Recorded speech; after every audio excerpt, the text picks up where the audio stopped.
बांग्लादेश में अल्पसंख्यक हिंदुओं के खिलाफ हिंसा की घटनाएं लगातार बढ़ती जा रही हैं, जो गंभीर चिंता का विषय बन चुकी है। नए साल की शाम में सामने आई ताजा घटना ने हालात की गंभीरता को और उजागर कर दिया है। एक हिंदू कारोबारी को पहले बेरहमी से पीटा गया, फिर उस पर धारदार हथियार से हमला किया गया और आखिर में उसे जिंदा जलाने की कोशिश की गई।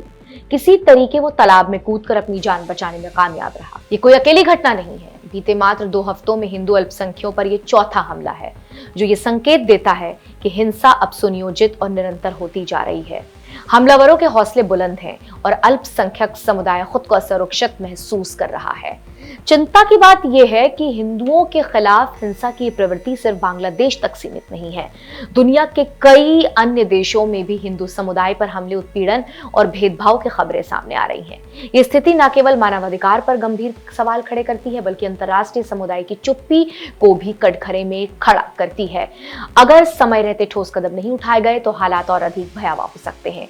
पड़ोसी मुल्क बांग्लादेश में वहां के अल्पसंख्यक हिंदुओं के खिलाफ हमला, हिंसा या फिर मर्डर की घटनाएं अगस्त 2024 में शेख हसीना की सरकार के तख्ता पलटने के बाद बढ़ गई हैं। सबसे ताजा हमला साल के अंतिम दिन बुधवार 31 दिसंबर को तब किया गया जब 50 साल के कोखेन चंद्रदास शरीयतपुर जिले के डामोडिया के केवरभंगा बाजार के पास अपनी दुकान बंद करके घर लौट रहे थे।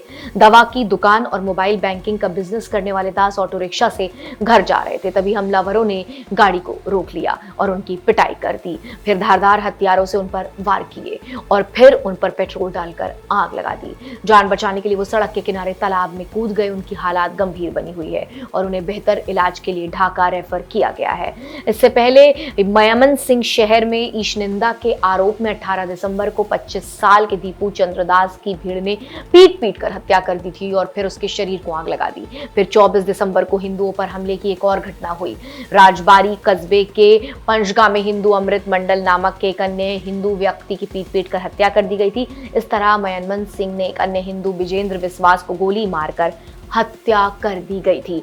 वहीं आपको बता दें कि कनाडा में 10 दिनों में 2 हिंदुओं की हत्या हो गई है। बांग्लादेश में हिंदुओं पर पिछले कुछ समय में हमले बढ़े हैं, लेकिन इसके अलावा दुनिया के 3 विकसित देशों में भी हिंदुओं के खिलाफ नफरती नस्लीय हमले हुए हैं और उन्हें जान से हाथ धोना पड़ा। कनाडा में भारत विरोधी भावनाएं लंबे समय से बनी हुई हैं। क्रिसमस से पहले टोरंटो यूनिवर्सिटी के स्काबोरो कैंपस के पास 20 साल के एक भारतीय छात्र शिवांग अवस्थी की गोली मारकर हत्या कर दी गई। शिवांग डॉक्टरेट की पढ़ाई कर रहे थे। टोरंटो में हुए हत्याकांड से कुछ दिन पहले ही भारतीय मूल की 30 साल की हिमांशी खुराना की भी हत्या कर दी गई थी। ये दोनों हत्याएं 10 दिनों के अंदर कनाडा में कर दी गई। वहीं आपको बता दें कि कनाडा के अलावा ब्रिटेन में भी एक हिंदू छात्र पर हमला कर उसकी हत्या कर दी गई। 25 नवंबर को हरियाणा के रहने वाले Vijay Kumar Bristol university of west of England में पढ़ाई कर रहे थे। हालांकि कहा जा रहा है कि हरियाणा और पंजाब के कुछ लोगों ने उनको चाकू मारा था।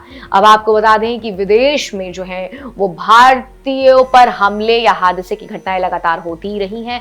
इस बीच नए साल की शाम जर्मनी में घर पर आग लगने की वजह से तेलंगाना के रहने वाले 25 साल के ऋतिक रेड्डी की भी मौत हो गई। ऋतिक का परिवार संक्रांति के त्योहार के लिए उनके घर लौटने का बेसब्री से इंतजार कर रहा था।